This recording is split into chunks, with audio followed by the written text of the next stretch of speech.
Bell পড়েছে নাকি আলুর মতো? কি সকালে মিন দর্শন করে দিনটা শুরু করব আজকে। সেটা মাছ ধরতে এসেছি এখানে।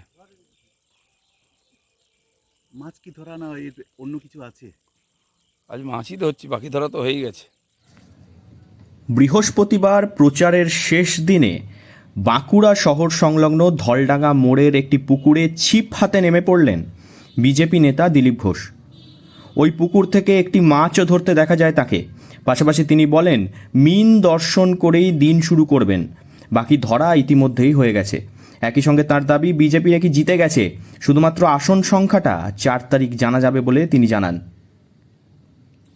আজ ভোটের শেষ প্রচার, মাছ দেখে মাছ ধরে আমরা দিনটা শুরু করছি। বিজেপি জিতে আছে, খালি সংখ্যাটা গুনতে হবে 4 তারিখ।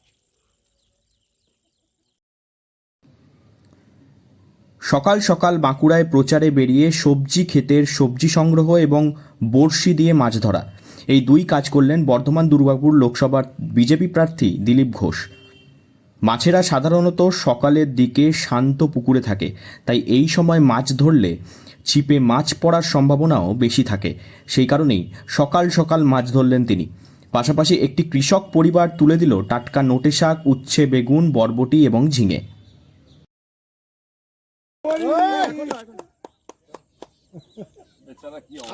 একটু ভিতর দিয়ে ঢুকে